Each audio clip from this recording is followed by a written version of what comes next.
भारत गौरव आचार्य श्री पुलक सागर जी गुरुदेव के प्रवचन और लेटेस्ट धार्मिक भजन व कार्यक्रम निशुल्क देखने व सुनने के लिए हमारे YouTube चैनल जीन शरण मीडिया को आज ही सब्सक्राइब करें और सबसे पहले देखने के लिए बेल आइकन पर क्लिक जरूर करें।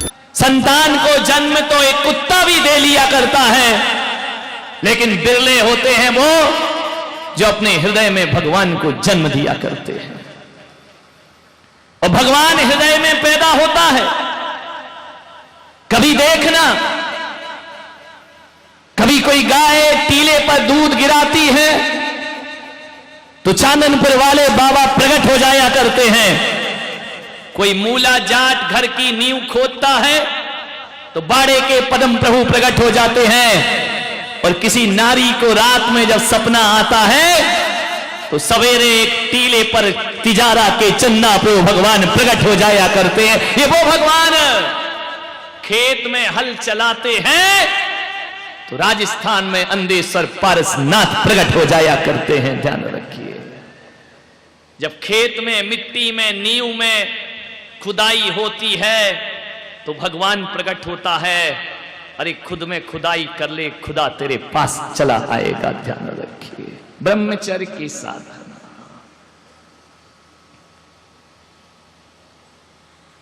ये बात अलग है कि आदमी का जन्म काम से होता है, वासना से जन्म होता है। प्रगति का हर प्राणी काम से पैदा होता है। काम से पैदा होना ये प्रकृति की व्यवस्था है और इस व्यवस्था को स्वयं तीर्थंकर भी नहीं तोड़ सकते हैं। ध्यान रखिए, उनका जन्म भी ऐसा ही होता है, अवतार पुरुष का जन्म भी ऐसे ही होता है। काम से पैदा होना ये हमारी मजबूरी है, लेकिन काम के लिए जीना और काम के लिए मरना ये मजबूरी नहीं हो सकती है। हम अकाम में जी सकते हैं। काम से पैदा होने वाला भी राम में जी सकता है, राम बन सकता है। कीचड़ में पैदा होना ये कमल की मजबूरी है, ये प्रकृति की व्यवस्था है। लेकिन कीचड़ में जीना और कीचड़ में मरना ये कमल की मजबूरी नहीं। कीचड़ में भी जल के ऊपर जाकर खिलना ये कमल की साधना हुआ करती है, ये उसका अपना पुरुषार्थ हुआ करता है। क्या करना है हमें? युवा टीम सब यहां बैठी हुई है, बहुत शिविर लगे, लेकिन कह सकता हूं कि जितना युवा ग्वालियर में बैठा शायद कहीं नहीं बैठ पाया होगा। ये धर्म की ओर कदम मुड़ गए, इनके मंदिर की ओर। इसीलिए तो कहता हूं ग्वालियर वालों कि 12 साल तुमसे दूर रहा, लेकिन तुम मेरे बहुत पास रहे। अद्भुत शक्ति, अद्भुत समर्पण। ये ग्वालियर मेरी आस्थाओं का गढ़ है। किसी और के लिए सम्मेद शिखर पूजा जाता हो, मैं भी सम्मेद शिखर को रोज प्रणाम करता हूं, लेकिन मैं हकीकत बताऊं ग्वालियर वालों, मेरा असली सम्मेद शिखर तो गोपाचल जैसा तीर्थ हुआ करता है, जहां से मुझे पारसनाथ ने मोक्ष मार्ग प्रदान किया है। ध्यान रखना, एक गोपाचल के पारसनाथ और एक सम्मेद शिखर के पारसनाथ। ध्यान रखिए, जब मेरा ये शीश श्रद्धा से जमीन पर झुक जाता है, मेरे माथे के नीचे गोपाचल का तीर्थ बन जाता है। कैसे भूल सकता हूं? मेरी जन्मस्थली है, मेरा जन्म हुआ है। आज जो दुनिया में मैं अपना नाम हो रहा है, ये नाम दुनिया वाले ले रहे हैं, लेकिन ग्वालियर वालों ने हमें दिया है। ध्यान रखना, इस ग्वालियर ने हमेशा हमेशा दिया है, लिया कुछ नहीं है, संतों को दिया है। बहुत सोच रहे थे लोग कैसे चातुर्मास होगा। अरे हमारी जन्मभूमि में हम ही नहीं पूजे जाएंगे तो फिर कौन पूजा जाएगा? ध्यान रखिए, ये ग्वालियर इतिहास है। जहां पुलक सागर का नाम होगा, ग्वालियर के बिना उसका सारा इतिहास अधूरा कहलाएगा, प्रश्न चिन्ह लगे। बहुत श्रद्धा है यहां के लोगों में, तुम्हारी आस्थाओं के दम पर यहां हूं। गोपाचल की माटी माथे पर लगाता हूं, रोज बाबा को प्रणाम करता हूं। मान्यवर, ये बाबा करा रहा है, मैं कुछ नहीं कर रहा। तुम ये मत सोचो कि ये सब मैंने किया है। मैं तो एक ही सूत्र पर जीता हूं कि जहां जहां पैर रखा सफलता मिली। मैंने एक ही सूत्र जिया है। आज जो कुछ भी यहां पर हुआ महार्चना के लिए मेरा कुछ नहीं, एक ही मंत्र है मेरे पास।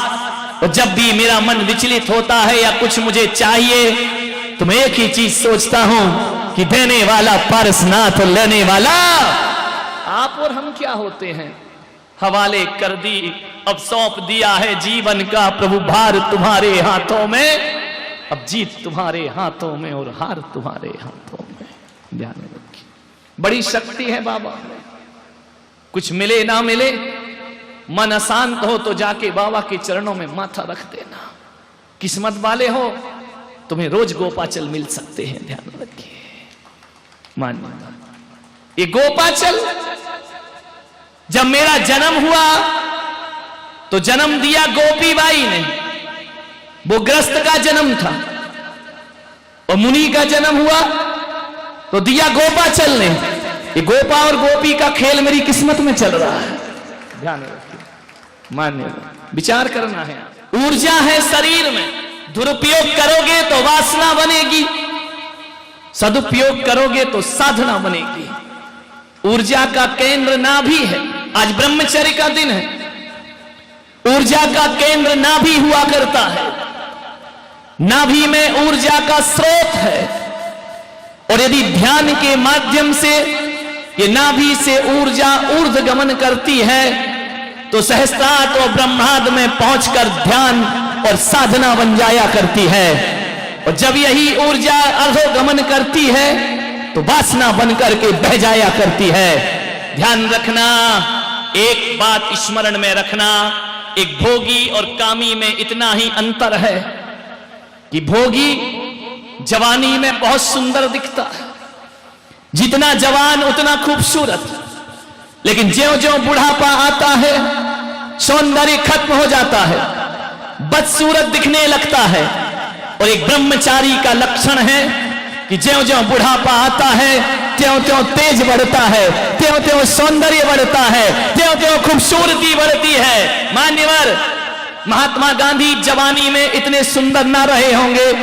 उनकी जवानी की फोटो देखो और आज बिना दांत के बुढ़ापे की फोटो देखो, वात्सल्य टपक टपक पड़ता है। आचार्य शांति सागर महाराज, मुझे नहीं लगता कि जवानी में खूबसूरत रहे होंगे, लेकिन ज्यों ज्यों तप का तेज बढ़ा उनकी एक एक झुर्रियों से, उनके एक एक चेहरे से देखना प्रेम ही प्रेम लुटा जाता है, छलक पड़ता है आनंद। आचार्य विद्यासागर जी महाराज देखो तस्वीर में उनका चेहरा।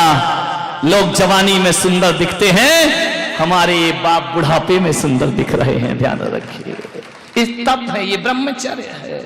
विमल सागर महाराज जिनकी मनमोहक मुस्कान, चेहरों को देखा करो कि ये लोग वृद्धावस्था में सुंदर क्यों हुए, क्योंकि ये लोग वो महान लोग हैं जो वासना में नहीं जिए, ये साधना में जीने वाली विभूतियां हुआ करती हैं।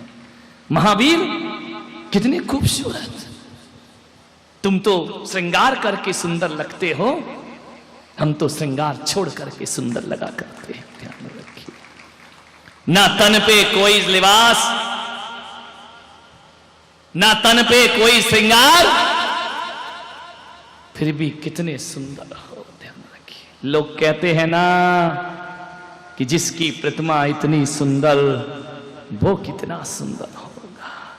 सन्यासी सुंदर ही होता है। हमारे बाबा जी देखो, घर में रहते लाठी टेक लेते, बुढ़ापा आ जाता घर में पड़े रहते, सन्यास ले लिया।